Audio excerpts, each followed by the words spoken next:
Great morning ji, great morning दोस्तों, नमस्कार। Great morning, Bhupesh Anand. बेटे लेक्चर नंबर 7 हम स्टार्ट कर रहे हैं and that too in basic concepts and derivatives. I have already delivered 6 lectures. मैंने अभी तक 6 लेक्चर्स ऑलरेडी डिलीवर कर दिए हैं। Basic concepts and derivatives, whether you are a non commerce or a non finance or a finance or a commerce guy, you know these logics, these concepts, these modules जो मैंने frame किए आपके लिए, fundamental of accounts and finance module में 10 modules बना दिए। बेटे एक एक मॉड्यूल अपने आप में हीरा है कोहिनूर का, और एक एक मॉड्यूल का हमने प्राइस 5,000 रुपए रखा हुआ है, जो आपको मैं फ्री ऑफ कॉस्ट यूट्यूब में दे रहा हूं कि आपको एक लॉजिकली पता चले कि थ्योरी है क्या, लॉजिक है क्या। Technical analysis, main trading, future और ऑप्शंस की आप तभी करेंगे जब बेसिक कंसेप्ट्स आपको क्लियर होंगे। ऐसा थोड़ी है कि फ्यूचर ऑप्शंस है, स्टॉक ट्रेडिंग है, फॉरेक्स ट्रेडिंग है, आप डायरेक्टली टिप लेंगे और कर देंगे और प्रॉफिट। बेटे ऐसा कुछ नहीं होता। आपको पहले बेसिक फाउंडेशन क्लियर होना चाहिए। So even if you are planning for future options, you know कि आपको ट्रेडिंग करनी है, आपको इन्वेस्टमेंट करना है फ्यूचर ऑप्शंस में, आपको स्टॉक ट्रेडिंग में जाना है, फॉरेक्स ट्रेडिंग में जाना है, तो ये जो बातें मैं बना रहा हूं आपको डेरिवेटिव्स के लिए, these are very important for future options. इसी तरह से I have prepared a separate module for stock market, I have prepared a separate module for forex market. तो हमसे जो भी ले रहा है कोर्स, हम उसमें से एक मॉड्यूल इस 10 में से फ्री दे रहे हैं। आप जो मर्जी एक मॉड्यूल ले लीजिए, और एक मॉड्यूल 5 से 10,000 रुपए के बराबर का है। चलिए छोड़िए उस बात को। मैं चाहता हूं पहले कमर सीधी कर दें और लेक्चर नंबर 7 आज के इस लेक्चर में इंपॉर्टेंटली ध्यान दें। ऐसा हो सकता है कि कई बार मैं भावनाओं में बह जाता हूं और कई बार कुछ ऐसी बातें डिटेल में बता दूं, शायद वो आपको इतनी रेलेवेंट ना भी हो, लेकिन कोई बात नहीं बेटे, मेरी भावना में जाइएगा। मेरी भावना ये रहती है कि जब मैं इतना बताऊंगा तो एटलीस्ट इतना तो समझ आएगा, और मैं इतना ही बताऊंगा तो बेटा इतना समझ आएगा। कई बार मैं डिटेल में कुछ बातें बतानी शुरू कर देता हूं, वैसे इसका नाम है बेसिक कंसेप्ट्स एंड डेरिवेटिव्स। बेटे वो केस स्टडी इसलिए करते हैं या कोई भी क्वेश्चन इसलिए करते हैं, जो मैंने लास्ट क्लास में भी किया, कि आपको थोड़ा सा और सेंस समझ आए थ्योरी का। आप मुझे बताओ ना, स्विमिंग सीखने के लिए हम जितनी मर्जी किताबें पढ़ लें, swimming swimming swimming swimming swimming, सांस कैसे लेते हैं, हाथ कैसे चलाते हैं, पांव कैसे चलाते हैं, समझ आ सकती है। लेकिन मैं कहता हूं जब तक आप पानी में नहीं जाएंगे आपको पता ही नहीं चलेगा स्विमिंग कैसे करते हैं, तैरते कैसे हैं। तो तैरने के लिए पानी में जाना बहुत जरूरी है। मेरी बात आप शायद समझ रहे हैं, इसलिए मैं एक दो बीच बीच में case studies, examples, practical touch देता हूं। नो डाउट हम बेसिक कंसेप्ट कर रहे हैं, हम अभी ट्रेडिंग, टेक्निकल एनालिसिस की क्लासेस नहीं कर रहे, वो मैंने सेपरेट रिकॉर्ड किए हैं। बट एक आपको फ्लेवर तो मिले।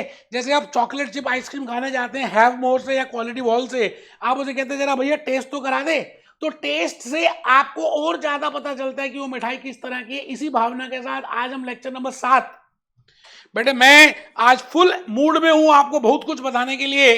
तो मैं लेक्चर नंबर 7 की बात कर रहा हूं, बेसिक कंसेप्ट्स एंड डेरिवेटिव्स की बात कर रहे हैं, और मैं भूपेश आनंद आज अपनी बड़ी पूरी भावनाओं के साथ आपके सामने आ गया हूं।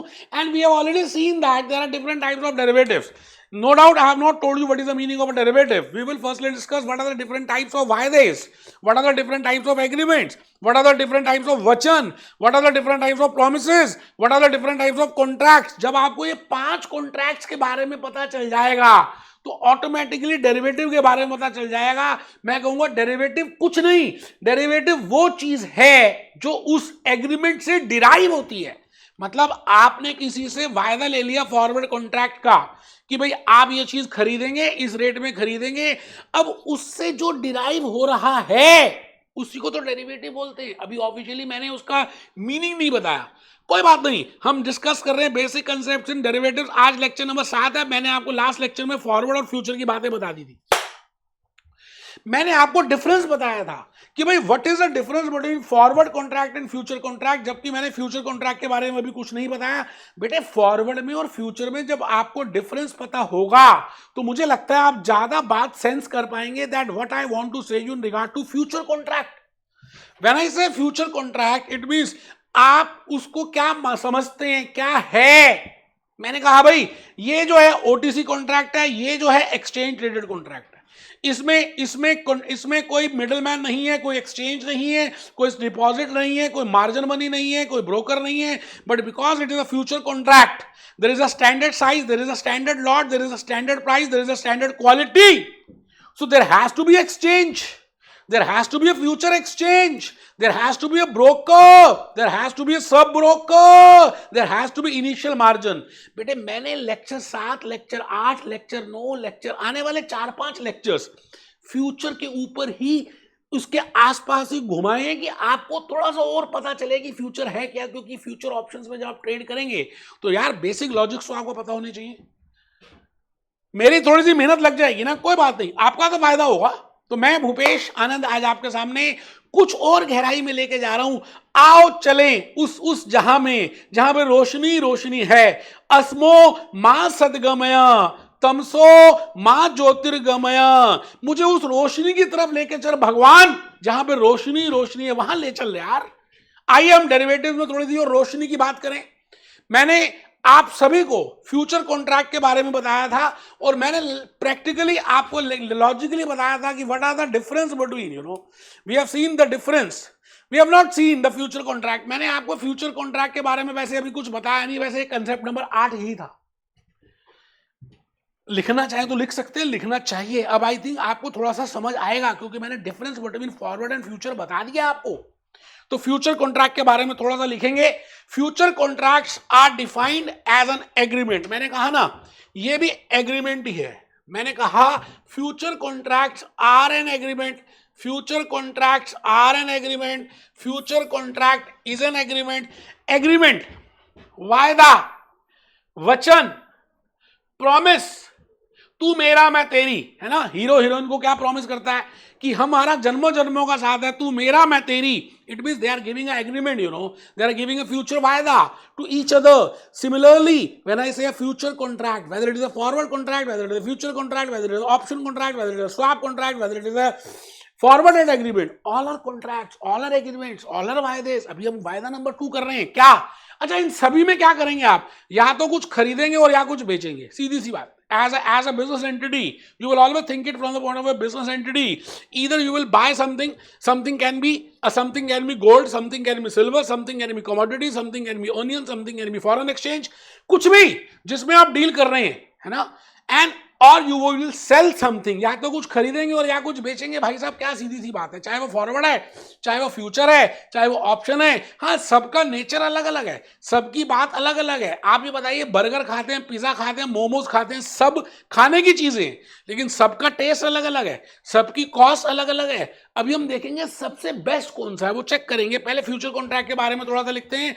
To sell, to buy or to sell, या तो कुछ खरीदेंगे और या कुछ बेचेंगे.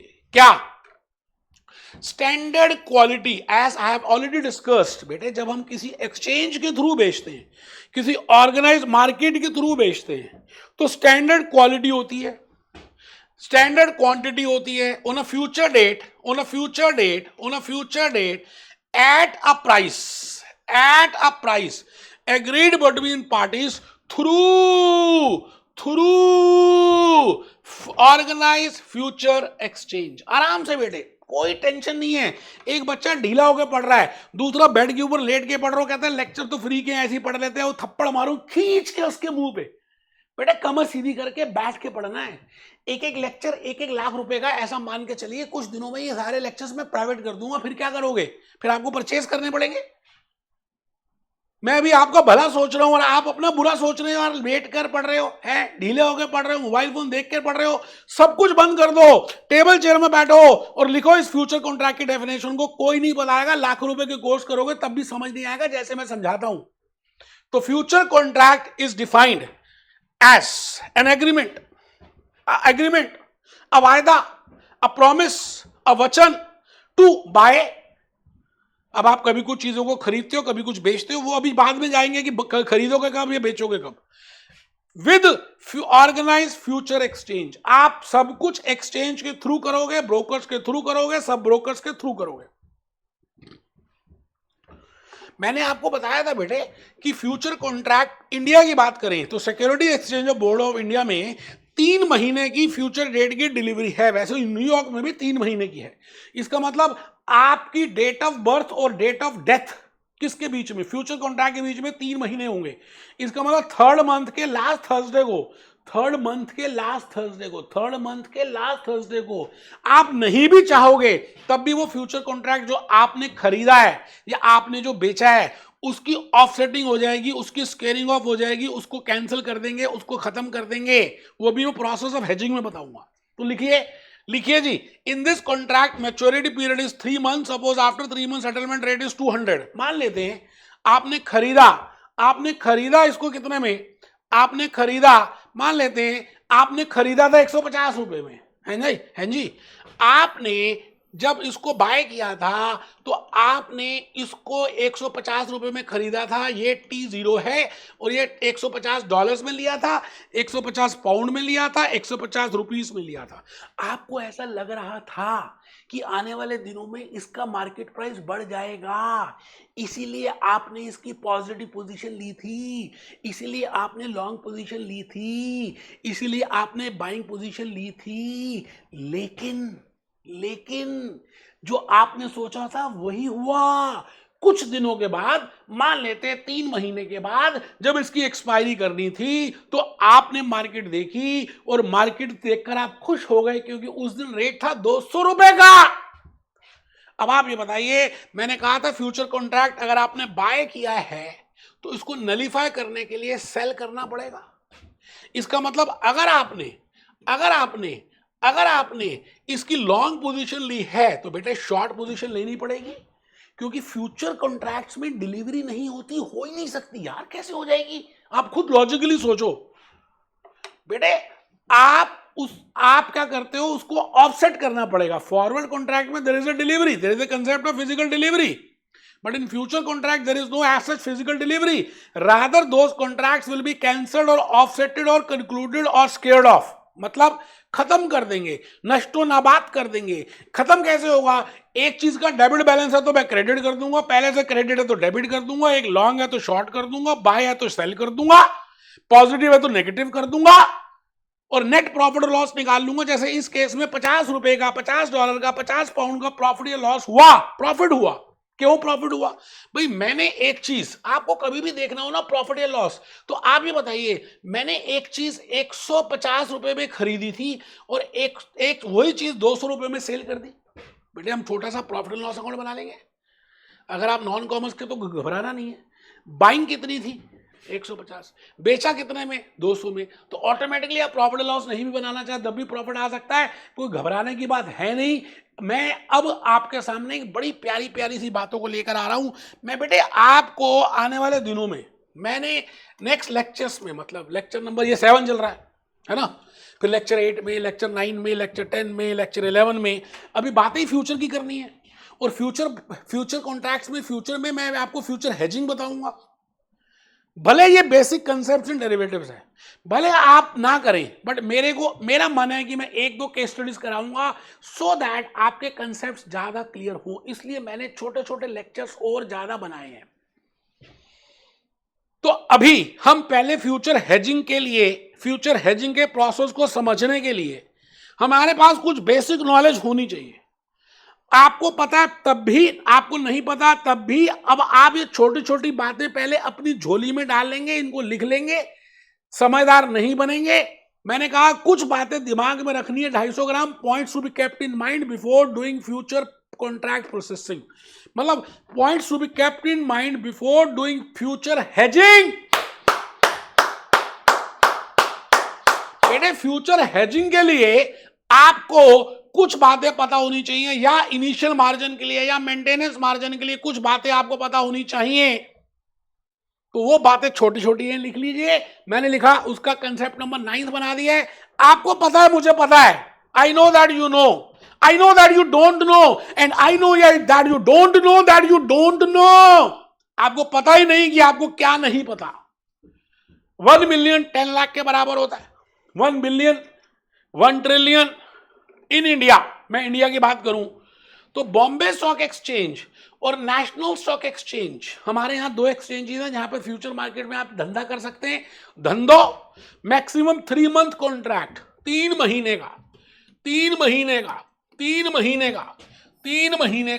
कॉन्ट्रैक्ट आप कर सकते हैं, can be entered, all future contracts of a particular month expires on the last Thursday. मुझे नहीं पता आप लिख रहे हैं नहीं लिख रहे, मुझे ये भी नहीं पता कि आपको समझ आ रहा नहीं आ रहा, लेकिन मुझे ये पता है कि अगर लिखोगे तो आपको आने वाले लेक्चर्स ज्यादा क्लियर होंगे। ऐसा मत सोचना कि फ्री के लेक्चर्स है, लिख भी लेंगे तो क्या फर्क पड़ना है, या नहीं लिखेंगे तो क्या फर्क पड़ना है। बेटे फर्क पड़ना है। फ्यूचर ट्रेडिंग जब आप एक्चुअली में करने लगोगे तो आपके कंसेप्ट अगर क्लियर नहीं होंगे तो आपको नुकसान हो सकता है। इसलिए लिखिए ऑल, मैंने लिखा all future contract of a particular month expires on the last Thursday. इसका मतलब किसी भी फ्यूचर कॉन्ट्रैक्ट को देखें तो T0, मैं अगर यहां लिख दूं T0, if I can write down T0 here, और मैं यहां पे लिख दूं T3, तो बेटे मैक्सिमम लाइफ 3 महीने की होती है किसी भी फ्यूचर कॉन्ट्रैक्ट की। डेट ऑफ बर्थ T0 है और डेट ऑफ डेथ 3 मंथ्स है, और 3 मंथ में 3rd मंथ में भी कौन सा, लास्ट थर्सडे। बेटे फ्राइडे को क्या होता है, जुमा होता है। जुमे में काफी सारे इस्लामिक कंट्रीज में छुट्टियां होती हैं, है ना, ऑफ होता है। तो इसलिए हम जनरली सैटरडे, कई जगह वीकेंड होता है, संडे वैसी छुट्टी होती है, इसलिए हम थर्सडे ले लेते हैं। हर तीसरे महीने के आखिरी थर्सडे को वो जो कॉन्ट्रैक्ट आपने लिया जिसके 3 महीने पूरे हो गए उसको खत्म कर देंगे। ठीक है जी। Cash market and future market also depends upon the demand and supply. ये तो बात बड़ी सिंपल सी है जी। आप ये बताइए, आप जो भी कोर्स कर रहे हैं, है ना, कैश मार्केट मतलब ओनियन की मार्केट, या आम खरीदे या ऑरेंजेस खरीदे या एप्पल्स खरीदे या वेजिटेबल्स खरीदी, आज खरीद रहे हैं तो आज का भाव है, आज का रेट है, कैश मार्केट बोलते हैं। बट आपको ऐसा लग रहा है कि फ्यूचर में आपको खरीदने हैं प्याज, या फ्यूचर मार्केट में खरीदना है, तो बेटे जो फ्यूचर का रेट है वो भी तो डिमांड सप्लाई से रिलेट करता होगा, और आज का रेट भी डिमांड सप्लाई से रिलेट करता होगा कि भाई आज डिमांड सप्लाई कितनी है और आने वाले भविष्य में डिमांड और सप्लाई कितनी होगी। इसका मतलब इस दुनिया में जो प्राइस होगा, चाहे वो कैश मार्केट का होगा या वो फ्यूचर मार्केट का होगा, बेटे वो हमेशा डिमांड सप्लाई से आता है।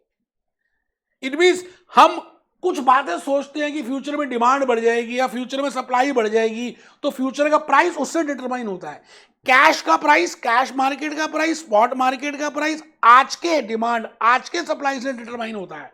तो एक बात लिख लें, on maturity date, last point बड़ा इंपॉर्टेंट है जी इस सेक्शन का। मैंने कहा जी on maturity date future cash market price and future price will be exactly same. बताइए क्या है, क्या कहना चाह रहा हूं मैं। कहता हूं जी ये T0 है। अच्छा, अगर आपको समझ नहीं आया घबराना नहीं है, मैं समझाने की पूरी कोशिश कर रहा हूं, शायद थोड़े से डीप कंसेप्ट से, क्योंकि डीप ज्यादा थोड़े से बताऊंगा तो कुछ तो समझ आएगा। मैंने कहा यहां पहुंच गए T3 में, हमने एक बायर ने यहां पे लॉन्ग पोजीशन ली थी, लॉन्ग पोजीशन ली थी और इस दिन की ली थी, 3 महीने के बाद एक्सपायर हो ही जाएगी। अच्छा, चलते जाओ चलते जाओ, चलते चलते कौन मिला, चलते चलते कुछ दिनों के बाद T3 मिला। जब ये बायर T3 में पहुंच गया तो उसके पास एक तो फ्यूचर प्राइस होगा जो उसने यहां पर एंटर किया होगा। मान लेते हैं ये 1000 रुपए का था, तो जब ये यहां पहुंच गया तो फ्यूचर प्राइस तो 1000 रुपए का है ही। अच्छा, इस दिन कैश प्राइस भी तो 1000 रुपए का ही होगा। इस दिन का मतलब क्या, 3rd मंथ में जब हम पहुंच जाएंगे तो उस दिन की जो कैश मार्केट होगी उसमें भी तो हमने पहले 1000 रुपए होगा। तो मैं यहां पे यही बात बोलने वाला हूं, on maturity date future cash market price and future price will exactly same.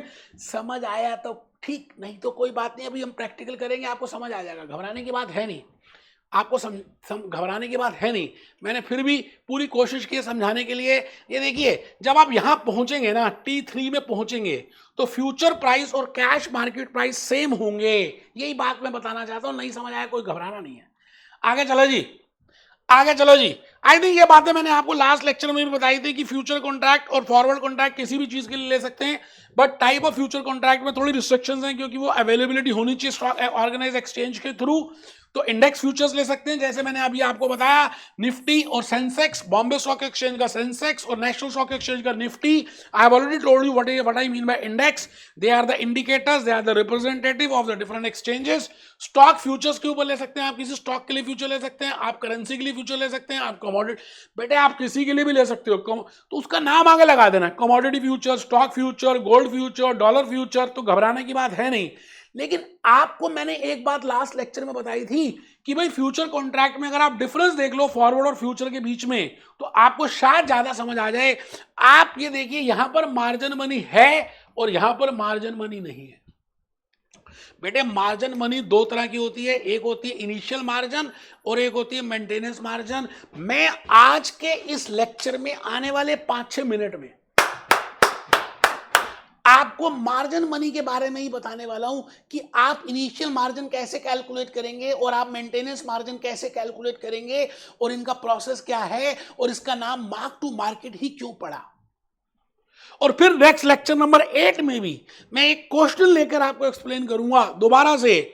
बेटे मैं चाहता हूं कि आपको बेसिक कंसेप्ट एंड डेरिवेटिव में मैं एक एक बात को बता दूं, खाली फॉर्मेलिटी नहीं करूं, बस एक दो चीजें करा के। बेटे कंटेंट देना है। आइए आइए आइए मेहरबान, मैंने ये करा दिया था, मैं सीधा अब अपने मुद्दे पे आ रहा हूं। मैं चाहता हूं कि आपको मार्क टू मार्केट का प्रोसेस बताऊं, मैं चाहता हूं कि आपको इनिशियल मार्जिन का प्रोसेस बताऊं, क्योंकि जब आप फ्यूचर कॉन्ट्रैक्ट लेंगे तो you should be aware that what I mean by mark to market, what I mean by initial margin, what I mean by maintenance margin. तो आप अब ध्यान से कंसेप्ट नंबर 12 पहले 1 मिनट लगा के लिख लें, फिर मैं इसके ऊपर कुछ बोलूंगा, हम चर्चा करेंगे, हवन करेंगे, हवन करेंगे, हवन करेंगे। जब भूत प्रेत जब सो रहे होंगे तो हम क्या करेंगे? हवन करेंगे, हवन करेंगे, हवन करेंगे। लिखिए concept number 12, marked to market. बड़ा फेमस कंसेप्ट है। आप जब फ्यूचर ट्रेडिंग करेंगे, ऑप्शन ट्रेडिंग करेंगे, आपको इस कंसेप्ट के बारे में पता होना चाहिए। तो आप लिखिए मार्क्ड टू मार्केट। अभी लिख लें, मैं अभी एक्सप्लेन कुछ नहीं कर रहा। It is a type of daily, it is a type of daily profit and loss account. Both buyer and seller of future are required to deposit some margin money with clearing house named as initial margin। आराम से, अभी घबराना नहीं है। आप मानिए German language है, आइए मानिए जापानीज लैंग्वेज है, आपको समझ नहीं आ रही, पर आप लिखिए ना पहले। मैं अभी क्वेश्चंस के थ्रू, प्रैक्टिकल के थ्रू आपको एक्सप्लेन करूंगा ना। आप क्यों घबरा रहे हो? मुंह छोटा क्यों कर रहे हो? भूपेश आनंद है ना, नहीं डरना है। कदम अपने बढ़ाता चला चल, मुश्किलों का सामना तू करता चला चल, तू लिखता चला चल। मार्केट, मार्केट, वैसे मार्केट टू मार्केट नहीं है, स्पेलिंग भी गलत है। मार्केट, ये बेटे मार्केट है, मैं यहां लिख रहा हूं नीचे मार्केट, KED टू मार्केट। ठीक है जी। With fluctuation in price of an asset, अब ये देखेंगे, घबराना नहीं है। With fluctuation in price of an asset, वो देखेंगे जो एसेट आपने खरीदा उसमें हर रोज, सागर में हर रोज कुछ ना कुछ लहरें चल रही हैं। क्या कभी सागर शांत हुआ? आपने कभी देखा हो केरला की बीचेस में या किसी भी बीच में आप गए हो तो हर समय लहरें चलती जा रही हैं, चलती जा रही हैं, चलती जा रही हैं। बेटे मार्केट भी एक सागर जैसे है, हर समय कुछ ना कुछ मूवमेंट हो रही है, उसमें कुछ ना कुछ फ्लक्चुएशन हो रही है प्राइस की। तो with fluctuation in prices of an asset the balance in the margin will fall, may fall, बढ़ भी सकता है, कम भी हो सकता है, अभी देखेंगे, बिलो स्पेसिफाइड मिनिमम लेवल। बेटे ये सेबी जो है, रेगुलेटर्स जो हैं, सिक्योरिटी एक्सचेंज कमीशन यूएसए की, securities exchange board of India India का, ये बताएंगे कि भाई अगर कोई फ्यूचर कॉन्ट्रैक्ट लेता है तो इस कॉन्ट्रैक्ट की इतनी वैल्यू है तो आपको इतने % तो इनिशियल मार्जिन जमा कराना ही है और इतने प्रतिशत आपका हमेशा हर समय मेंटेनेंस मार्जिन होना चाहिए। जैसे आपने कभी टैंकी खरीदी हो, पानी की टैंकी, सिंटेक्स की पानी की टैंकी, जब आप पहली बार खरीदते हैं तो खाली होती है, उसमें सबसे पहले आप पहले दिन पानी भरते हैं, मोटर चलाते हैं तो पूरी भर जाती है। धीरे धीरे आप उसको यूज करते हैं, यूज करते हैं, यूज करते हैं, यूज करते हैं, यूज करते हैं तो थोड़ा सा लेवल नीचे आ जाता है। नेक्स्ट डे क्योंकि लेवल नीचे आता है तो दोबारा से आप उसको भरते हैं और दोबारा से पूरा भरते हैं। अभी ये एग्जांपल याद रखना मैंने जो टैंकी का बताया, क्योंकि जब मैं प्रैक्टिकल कराऊंगा इनिशियल मार्जिन का और मेंटेनेंस मार्जिन का तो आपको लॉजिकली समझ आएगा कि मैं कहना क्या चाह रहा हूं। ठीक है जी। तो आप लिखिए, अभी लिख लीजिए, अभी देखते हैं। At the end of all, at the end of, at the end of at the end of each session, each session का मतलब हर रोज, at the end of each session, at the end of each session, each session, Saturday Sunday तो बंद रहता है, session मतलब हर रोज ट्रेडिंग के बाद, ऑल कॉन्ट्रैक्ट्स आर अप्रेज्ड, सभी के सभी कॉन्ट्रैक्ट सब ब्रोकर अप्रेज करेगा या ब्रोकर अप्रेज करेगा, and settlement price of that session is known as marking to, marking to, बेटा स्पेलिंग यहां भी गलत है, कोई बात नहीं, कोई नहीं बेटे, मार्किंग, मार्किंग टू मार्केट, कोई घबराना नहीं है, मैंने अभी इसके ऊपर बड़ी सारी बातें एक्सप्लेन करनी है, टेंशन लेने का नहीं बेटे। अब मार्क टू मार्केट में आपने दो मार्जिन को देखा जो मैंने बताया, मैंने कहा कि जब भी आप पहली बार सिंटेक्स की टैंकी खरीदेंगे तो उसमें पानी थोड़ी होगा, पहली बार आप उसमें पानी डालेंगे, पानी रे पानी तेरा रंग कैसा, पूरी टैंकी भर जाएगी, पूरी टैंकी भर जाएगी बेटे, पानी भर जाएगा, इसको बोलते हैं, जब पहली बार आप पैसे जमा कराते हैं तो उसको बोलते हैं इनिशियल मार्जिन। अब आप धीरे धीरे इस पानी को यूज कर रहे हैं और पानी यूज हो रहा है, नेक्स्ट डे इस पानी का लेवल इस टैंकी में इतना रह गया है ना, तो आप ये बताइए नेक्स्ट डे दोबारा से आप पानी भरेंगे और जब तक ये पूरी फुल ना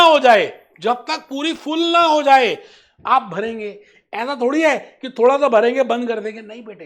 तो ये आपको कंसेप्ट यूज करना है अभी इनिशियल मार्जिन में और मेंटेनेंस मार्जिन के प्रैक्टिकल में। एक छोटी सी बात है इनिशियल मार्जिन की, लिख लो, जो मैंने अभी बताई है कंसेप्ट नंबर 13 में, बस इसके बाद मैं क्वेश्चन करके आपको A to Z समझाऊंगा ना। आप लेक्चर नंबर 8 में भी मैंने एक बड़ा सा प्यारा सा क्वेश्चन आप ही के लिए लिया है ना, तो अभी पहले कंसेप्ट नंबर 13 लिखिए, इनिशियल मार्जिन। इनिशियल का मतलब है शुरू में, जब आप कॉन्ट्रैक्ट देते हैं अपने सब ब्रोकर से तो आपको एक सिक्योरिटी डिपॉजिट देना पड़ेगा, क्योंकि ये लॉट साइजेस होते हैं, बहुत सारा प्राइसेस में इन्वॉल्व होता है, बड़े सारा एक्सपोजर होता है, बड़े सारे रिस्क होते हैं बेटे। एनरॉन कंपनी का दिवालिया खाली डेरिवेटिव्स की वजह से निकला, क्योंकि ह्यूज एक्सपोजर है, आप इसलिए आपको डिपॉजिट देना पड़ेगा, आपको केवाईसी करानी पड़ेगी, अब तो जेल में जाना पड़ेगा, जेल की रोटी खानी पड़ेगी, जेल का पानी पीना पड़ेगा। तो बेटे आप लिख रहे हैं concept number 12 13 initial margin, it may be deposit treated as a security deposit. अभी देखेंगे initial margin is a type of margin which must be deposited by investor before entering future contract. अब ये कितना डिपॉजिट करना है वो हर country के regulator के ऊपर डिपेंड करता है। भाई फ्यूचर कॉन्ट्रैक्ट की वैल्यू होगी, उसके कुछ प्रतिशत आपको जमा कराना पड़ेगा, तभी आप उसकी कॉन्ट्रैक्ट एंटर कर सकते हैं। Initial margin is neither treated as profit or loss. बेटे ये तो आपका डिपॉजिट है, आपने अपनी एक सिक्योरिटी दी है, एक कोलेट्रल रखा है, एक जैसे होता है ना लैप, लोन अगेंस्ट प्रॉपर्टी, आपने कोई धंधा किया उसके अगेंस्ट आपने अपनी सिक्योरिटी दी है, it is loan against property. The amount of initial margin is decided by SEBI, अगर इंडिया की बात करें, और अमेरिका की बात करें तो सिक्योरिटीज एक्सचेंज कमीशन, और यूएसए की बात करें तो उनकी अपनी बॉडी है एसएसी, तो उसके हिसाब से they will decide at how much should be the price, how much should be the margin. मैं भूपेश आनंद, मैं आज आपके सामने अभी कुछ नहीं बता रहा, मुझे बस थोड़ी सी एक बात और बतानी है, क्योंकि मुझे मार्क टू मार्केट आपको प्रोसेस एक्सप्लेन करना है, और मार्क टू मार्केट में हम क्या करते हैं उसकी केस स्टडी करानी है। उसमें दो हीरोज का इस्तेमाल होगा, one is initial margin and second is maintenance margin. तो इनिशियल मार्जिन के ऊपर आपने लिख लिया, भले आपको समझ नहीं आया, मेंटेनेंस मार्जिन के ऊपर लिख लेंगे, भले आपको समझ नहीं आएगा, फिर मेरा ड्रामा देखेंगे, फिर सब कुछ समझ आएगा। Maintenance margin when additional amount is required to be deposited। अभी देखेंगे, बस आप अंडरलाइन कर दीजिए और लिख लीजिए एडिशनल अमाउंट इज, जब हम कुछ और अमाउंट डिपॉजिट करेंगे, जैसे आपने इनिशियल मार्जिन डिपॉजिट किया, उसके बाद कुछ और डिपॉजिट करेंगे। कब करेंगे, क्यों करेंगे, कितना करेंगे, अभी हम देखेंगे। अभी आप पहले लिख लें, when additional amount is required to be deposited, maintenance margin is a limit और it is a deadline below which initial margin should not fall. अब एक बच्चों को नींद आ रही थी, वो कहता है ये क्या कह रहा है master, maintenance margin is a limit और इट इज अ डेडलाइन और it is a danger level और it is a minimum level below which initial margin should not fall. वो सोच रहे इनिशियल मार्जिन फॉल कैसे होगा यार, मैं बताऊंगा ना, मैंने भी एक्सप्लेन किया था, मैं थप्पड़ मारूंगा, कमर सीधी करके चुपचाप लिख लो, अभी आ रहा हूं ना यार, आओ। इफ इन एनी डे, अब देखना ये भी लिख लो, फिर उसके बाद बस लास्ट है जी। इफ इन एनी डे का मतलब एनी सेशन, ऐसा समझ लें। If in any day or in any session closing balance of initial margin, अब ये फॉल कैसे होगा देखेंगे, fall below maintenance margin, then we have to bring back over balance to original balance or original margin. दोस्तों मैं फिर repeat कर रहा हूं, आप इस समय लिख रहे हैं मेंटेनेंस मार्जिन को लिख रहे हैं, इनिशियल मार्जिन आप लिख चुके हैं, उससे पहले मार्क टू मार्केट लिख चुके हैं। आपके मन में अगर ये विचार आ रहा है कि ये फ्री का लेक्चर है तो आप बेवकूफ हैं, और अगर आप कमर ढीली करके पढ़ रहे हैं तब भी बेवकूफ हैं। बेटे कमर बिल्कुल सीधी, क्योंकि अब पिक्चर शुरू होने वाली है, पिक्चर अब स्टार्ट होने वाली है। मैंने आज आपके सामने बड़ी सारी बातों को बताना है इस केस स्टडी के थ्रू, क्योंकि अगर आपने नहीं लिखा होगा तो आपको समझ ही कुछ नहीं आएगा। मान रहते हैं कि एक रामलाल था, मैं तो अज्यूम कर रहा हूं, let this person be a Ramlal and he has entered into a contract, उसने एक फ्यूचर कॉन्ट्रैक्ट लिया। मैं दूसरी बात मान कर चल रहा हूं कि जब उसने वो फ्यूचर कॉन्ट्रैक्ट लिया तो मान लेते हैं वो 1,00,000 रुपए का था, मानना पड़ेगा बेटे, समझने के लिए तो मानना पड़ेगा, 1,00,000 रुपए का था। और security exchange of board of India ये कहती है कि आपको कम से कम 10% of the value of the contract as initial margin deposit करना पड़ेगा, आपको देना पड़ेगा कम से कम 10%, 1,00,000 का, क्योंकि फ्यूचर कॉन्ट्रैक्ट की वैल्यू 1,00,000 रुपए की है। तो आप ये बताइए रामलाल ने अपने ब्रोकर के थ्रू कितना मार्जिन डिपॉजिट कर दिया होगा। बड़ी सिंपल सी बात है, 10% 1,00,000 का निकाले तो 10,000 रुपए। कब किया होगा बेटे, जिस दिन उसने T0 में कॉन्ट्रैक्ट लिया होगा उसी दिन कर दिया होगा, क्योंकि उसके बिना कॉन्ट्रैक्ट एंटर ही नहीं होगा। अच्छा ये कॉन्ट्रैक्ट कब एक्सपायर होगा, भाई साहब मैंने अभी 10 बार बता दिया, मेरा तो गला सूखने को आ गया, मैंने कहा 3 महीने के बाद एक्सपायर होगा। इसका मतलब 3rd मंथ के आखिरी थर्सडे में इस कॉन्ट्रैक्ट को ऑफसेट कर देंगे, कि स्क्वेयरिंग ऑफ कर देंगे, इसको खत्म कर देंगे, कैंसिल कर देंगे, क्योंकि इसने लॉन्ग पोजीशन ली है, बाय किया है। मैं अज्यूम कर रहा हूं कि इसने बाय किया है, तो बेटा बाय किया तो लॉन्ग पोजीशन ली है, तो लॉन्ग लिया तो उसको खत्म करने के लिए हमें क्या करना पड़ेगा, सेल करना पड़ेगा, उसको भी देखेंगे। अभी हम हेजिंग में जा ही नहीं रहे, मैं पहले अभी मार्जिन का कंसेप्ट समझा रहा हूं, ठीक है जी। अब आप ये बताइए उसने 10,000 रुपए डिपॉजिट कर दिए और सेबी ने ये कहा कि जितना इनिशियल मार्जिन होगा, मान रहे हैं उसका 60% बैलेंस हमेशा आपके पास मेंटेन होना चाहिए। तो मैंने वहां से कैलकुलेट कर लिया कि भाई मेंटेनेंस मार्जिन 6,000 रुपए का होगा। आराम से बेटे, मैं फिर कह रहा हूं ना, आप मोबाइल फोन बंद कर दीजिए, मेरी बात को सुनिए, ये लेक्चर्स बड़े कीमती हैं, 1-1 लाख रुपए देकर भी आपको ये चीजें समझ नहीं आएंगी जो मैं आपको फ्री में दे रहा हूं। इस तरह से कोई नहीं बताएगा यार। मैंने कहा 1,00,000 की कॉन्ट्रैक्ट की वैल्यू थी, 10% उसका इनिशियल मार्जिन होना चाहिए, इसका मतलब 10,000 होना चाहिए, और उसका हमेशा 60% जितना इनिशियल मार्जिन है, it should be maintained as maintenance margin. It means you should have always a balance of 6,000। जैसे पानी की टंकी में आप जब टंकी भरते हो तो पहली बार पूरी भरते हैं, उसमें हर समय पानी 60% होना चाहिए। अगर 60% से कम हो गया तो आप दोबारा से मोटर ऑन करेंगे, और जब मोटर ऑन करेंगे तो पूरी टंकी भरेंगे। अभी उस बात को समझा रहा हूं, ठीक है। अब आप ये बताइए, हर रोज मार्केट चल रही है, जो वैल्यू, जो कॉन्ट्रैक्ट उसने 1,00,000 रुपए का लिया था, मैंने कहा ना उसने 1,00,000 रुपए का कॉन्ट्रैक्ट लिया था, अगले दिन इसकी वैल्यू 98,000 रुपीज की हो गई। मतलब रामलाल ने जो डे 0 में 1,00,000 का कॉन्ट्रैक्ट लिया था, T1 में T1 में उसी कॉन्ट्रैक्ट का प्राइस नीचे आ गया 98,000 रुपीज का। ये प्रोसेस ऑफ हेजिंग में बताऊंगा, लेकिन अभी मार्जिन समझने के लिए सुन लो। तो सब ब्रोकर क्या करेगा, डे 1 के एंड में, मैं फिर रिपीट करता हूं, सब ब्रोकर क्या करेगा, डे 1 के एंड में वो चेक करेगा कि रामलाल ने कितने का खरीदा था। अगर आज इसके कॉन्ट्रैक्ट को ऑफसेट कर दिया जाए, अगर आज रामलाल के कॉन्ट्रैक्ट को कैंसिल कर दिया जाए, अगर आज रामलाल के कॉन्ट्रैक्ट को स्क्वेयरिंग ऑफ कर दिया जाए, तो 90 उसको 2000 का लॉस होगा। किसको, ब्रोकर को नहीं, सब ब्रोकर को नहीं, रामलाल को। क्योंकि बेटे कैंसिल करने के लिए उसकी ऑपोजिट पोजीशन लेनी पड़ेगी, वो प्रोसेस हेजिंग में बताऊंगा। अभी मान लेते हैं 2000 का नुकसान हो गया। कैसे, उसने बेटे खरीदा था 1 लाख का और बेचेगा 98 में, इसका मतलब 2000 का लॉस हो गया। मैंने 2000 का लॉस यहां पे लिख दिया, ये देखिए, ये लिख दिया, ये लिख दिया 2000 का लॉस, और लीजिए। अच्छा, अगर 2000 का लॉस हो गया तो उसका जो मार्जिन था 10,000 रुपए, इसको सब ब्रोकर डेबिट कर देगा 2000 से। इसका मतलब अब उसका इनिशियल मार्जिन जो पहले 10,000 था अब 8,000 हो जाएगा,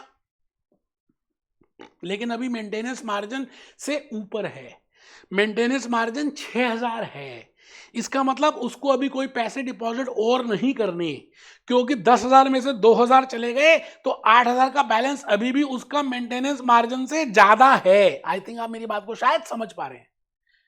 अच्छा, मान लेते हैं कि डे वन में मतलब T1 में मैं दूसरी सिचुएशन ले रहा हूं, T1 में उसका बैलेंस, उसका जो वैल्यू आ गई इसकी कॉन्ट्रैक्ट की, वो 91,000 आ गई, 98 नहीं थी। मतलब 1 लाख का खरीदा था, पहले सिचुएशन में मैंने 98 लिया, मैंने कहा सिचुएशन 1 हटा देते हैं, सिचुएशन 2 में 91 आ गई। तो आप ये बताइए, 1 लाख रुपए का खरीदा था, अब 91,000 की वैल्यू आ गई, इसका मतलब उसको नुकसान $9,000 का हो गया, 9,000 रुपए का हो गया, क्योंकि फ्यूचर कॉन्ट्रैक्ट उसको कैंसिल करना पड़ेगा, ऑफसेट करना पड़ेगा। ऑफसेट का मतलब है जो पोजीशन उसने पहले लिया उसकी ऑपोजिट पोजीशन लेनी पड़ेगी। आप कहते हैं इंडिया वर्सेस पाकिस्तान में इंडिया जीतेगी, शर्त लगाई। अब आपको डर लग रहा है कि कहीं अब हार ना जाओ, तो आप दूसरी शर्त क्या लगाओगे, इंडिया के जीतने की या इंडिया के हारने की? बेटा दूसरी शर्त लगाओगे इंडिया के हारने की। इसका मतलब हेजिंग में हम क्या करते हैं, हम तभी अपनी पोजीशन को सेव करते हैं जब ऑपोजिट पोजीशन लेते हैं। मेरी बात को शायद आप समझ रहे हैं, नहीं तो प्रोसेस ऑफ हेजिंग में समझ आ जाएगी। उसको 9,000 का लॉस हो गया। अच्छा, आप ये बताइए 10,000 का मार्जिन था, अब उसका 9,000 का लॉस हो गया, तो इनिशियल मार्जिन उसका कितना रह गया, 1,000। अच्छा, maintenance margin as per SEBI कितना होना चाहिए था, 6,000। अब बताइए, क्या रामलाल को और कुछ मार्जिन मनी डिपॉजिट करना पड़ेगा? हाँ, करना पड़ेगा, करना पड़ेगा, करना पड़ेगा। कितना? मैंने कहा ना कि अगर मेंटेनेंस मार्जिन से आप नीचे आ गए तो आपको उतना करना पड़ेगा कि दोबारा आप इनिशियल मार्जिन को टच कर दो। अब आपका बैलेंस 1,000 रुपए का रह चुका है और इनिशियल मार्जिन था 10,000 रुपए का। इसका मतलब आपको अब 9,000 रुपए, रामलाल को 9,000 रुपए और सब ब्रोकर को डिपॉजिट करने पड़ेंगे, क्योंकि तभी जाकर वो 10,000 रुपए में आएगा। बेटे सारी बातें लिखी है, मैं क्या बताऊं, इतनी मेहनत की है कि शायद आप सपने में भी नहीं सोच सकते होगे कि यार इतनी मेहनत भी हो सकती है क्या। बेटे आप मेरे लेक्चर्स किसी और के साथ कंपेयर करें और खुद अपने आप सोच लें। पहला केस नंबर 1, सिनेरियो नंबर 1, 8,000 का बैलेंस रह गया क्योंकि 2,000 का लॉस हुआ और 6,000 का वो है, तो उसको ना तो डिपॉजिट करना है ना वो विड्रॉ कर सकता है। दूसरी सिचुएशन में 1,000 का बैलेंस रह गया, क्यों? क्योंकि 9,000 का लॉस हो गया और मेंटेनेंस मार्जिन है 6,000 का, तो आपको दोबारा से जमा कराने पड़ेंगे। मैंने कहा जब भी दोबारा जमा कराने पड़ेंगे, जब भी आप टैंकी में पानी दोबारा भरोगे, पूरी टैंकी भरोगे, इसका मतलब 9,000 रुपए उसको और डिपॉजिट करने पड़ेंगे, तभी जाकर इनिशियल मार्जिन 10,000 रुपए का होगा। थर्ड केस, थर्ड सिनेरियो में मैंने प्रॉफिट ले लिया। मान लेते हैं उसकी वैल्यू 1 लाख का डॉलर का उसने लिया था, 1 लाख का, तो यहां पर उसकी वैल्यू आ गई 1,04,000 हो गई। ठीक है जी, इसका मतलब उसको प्रॉफिट हो गया क्योंकि उसने पहले लॉन्ग लिया था 1 लाख में, पहले बाय किया था 1 लाख में, अब उसको बेचना है, शॉर्ट करना है 1,04,000 में, तो 4,000 का प्रॉफिट हो गया। अब बताइए 4,000 का प्रॉफिट हो गया तो उसका इनिशियल मार्जिन कितना हो गया, 10,000 तो था ही और 4,000 बढ़ गया 14,000, मेंटेनेंस 6,000 होना चाहिए। अब अगर उसका बैलेंस इनिशियल से ज्यादा हो गया तो वो चाहे तो विड्रॉ भी कर सकता, तो मैंने इसलिए जान के लिख दिया विड्रॉ 4,000। मैंने कहा ना घबराना है ही नहीं, भूपेश आनंद के लेक्चर में नहीं टेंशन लेनी है। मैं भी एक और लेक्चर नंबर 8 फ्रेम कर रहा हूं जिसमें मैं और ज्यादा मेंटेनेंस मार्जिन और ज्यादा इनिशियल मार्जिन के बारे में बताऊंगा। वो लेक्चर मैंने किसी दूसरे कोर्स में लिया था, उसके शायद कंसेप्ट नंबर दूसरे हो सकते हैं लेकिन कंटेंट यही है। तो आप नंबरिंग में मत जाना, आप कंटेंट को देखना कि मैं क्या समझाने की कोशिश कर रहा हूं, क्या बताना चाह रहा हूं, कैसे लॉजिकली आपको रिलेट करके दे रहा हूं। तो बेटे मैं भूपेश आनंद डेरिवेटिव्स कर रहा हूं। We are doing fundamental of accounting and finance module, within that we are doing basic concept in derivatives, we are doing concept number, this is lecture number 7 and I am on to future contract, second type of वायदा। within future contract I am doing initial margin, maintenance margin, mark to market, इन सभी चीजों को मैं आजकल discuss कर रहा हूं। मैं आने वाले 2-3 लेक्चर से भी और भी लूंगा फ्यूचर कॉन्ट्रैक्ट्स के, जिससे कि आपका बेसिक कंसेप्ट समझ आ जाए। तो फिर टेक्निकल आप करना चाहें मेरे वाला तो कर सकते हैं। Be happy, B jolly, B cheerful.